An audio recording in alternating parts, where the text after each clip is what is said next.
Oh yeah, Apple Bloom chimed in. She was stuck on the moon for for 1,000 years, right? The moon, Scootaloo snorted. That's impossible. Not even Rainbow Dash can fly that high. Besides, what would she eat for 1,000 years? The moon doesn't exactly look grassy for where I'm standing. At this, Apple Bloom remained uncharacteristically silent as she pondered the question.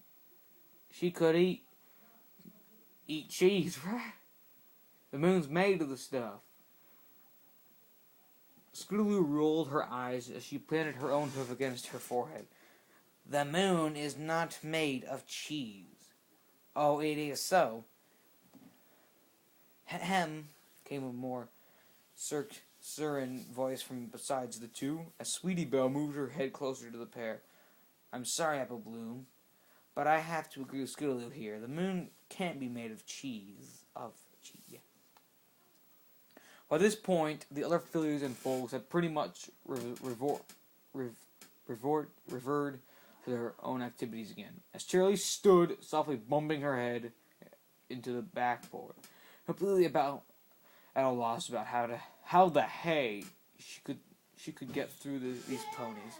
She stopped doing as she heard Sweetie Belle's calm voice, and her ears rose up as she listened. Perhaps at least one of them had some sense in her yet. It can't be made of cheese, Sweetie Belle said confidently, because if it was, Luna had eaten a large hole in it by now. Oh yeah, Apple Bloom said as comprehension drawn. I suppose that makes sense. No! Cheerilee screamed as she turned. It does not.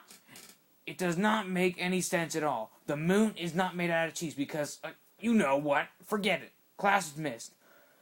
You all have the rest of the day off. Go. She pointed wildly at the door, not trusting herself to be able to keep calm in the company of these impossible foals and fillies for even a moment longer. She thought she might start breaking things if she had went on. All the foals and fillies in the class quickly got up from their desks, nearly galloping for the door. What's up with her? Scootaloo asked as soon as they got out of the room. But when they were still well within earshot.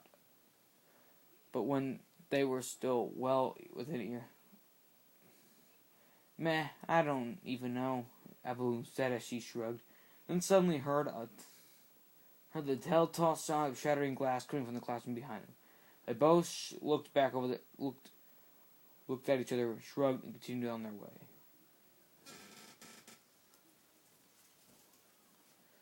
Cheerilee paced up and down the length and within her classroom relentlessly. Pieces of splintered wood covered the floor, starting at where her table had been and trailing out the way into the kitchen. Or you could just make out the rough outline of what had once been one of the table's legs. Shards and Parison and hardened clay had sprinkled around, and the place just generally looked like a hurricane had swept through, or two. Cheerilee stopped pacing around for a moment, but only so she could aim a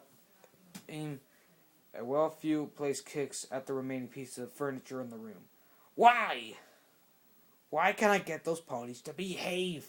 She screeched in frustration. And this, in fact, lay at her very content of the issue.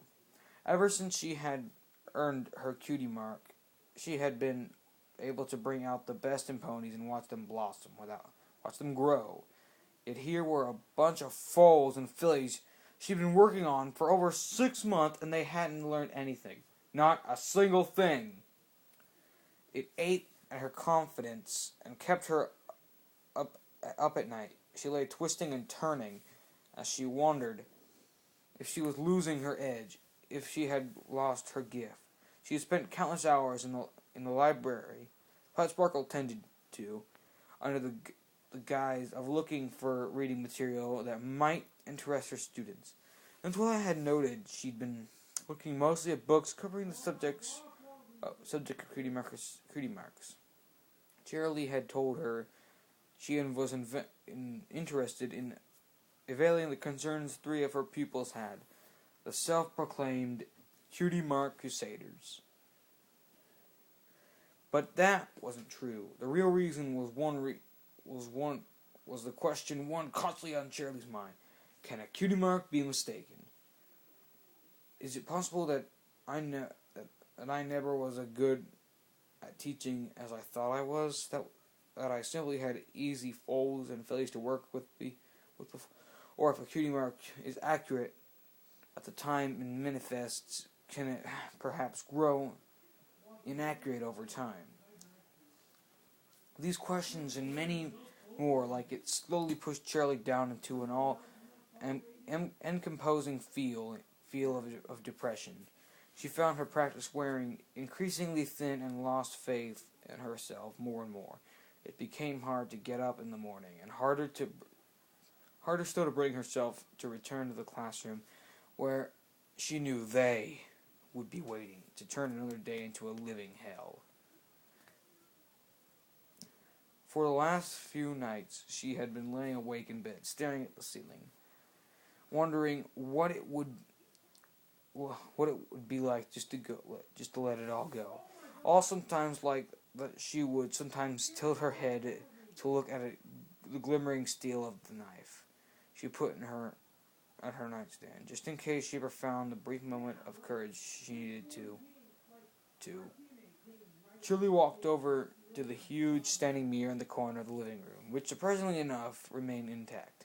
She looked at the reflection of her cutie mark in the mirror. Those smiling faces seemed to laugh at her, mock her, belittle her for ever having had the audacity to think that she was good at something, good at anything. "No!" Cheerilee yelled as she bucked her hind legs hard at the mirror, her hooves shattering it into 1,000 pieces, which joined the mess on the floor. Cheerilee's eyes twitched slightly as she panted and stared out of the mirror into her wild and overgrown garden. Normally, it'd be neat, trimmed, and filled with beautiful flowers this time of year, but with her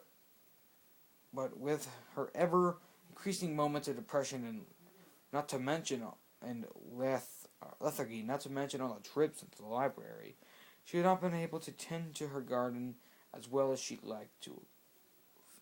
Vines and weeds choked the budding flowers she had planted long ago, suffocating them and slowly squeezing the life out of their growth.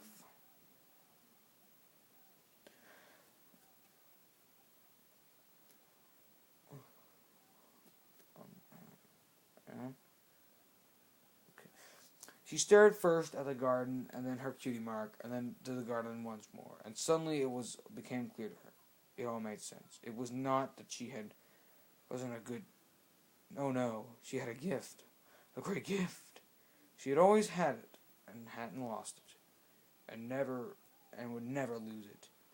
But her garden, her class, was overgrown by vines and weeds. Weeds had to be purged from it, like if flowers were ever to bloom again.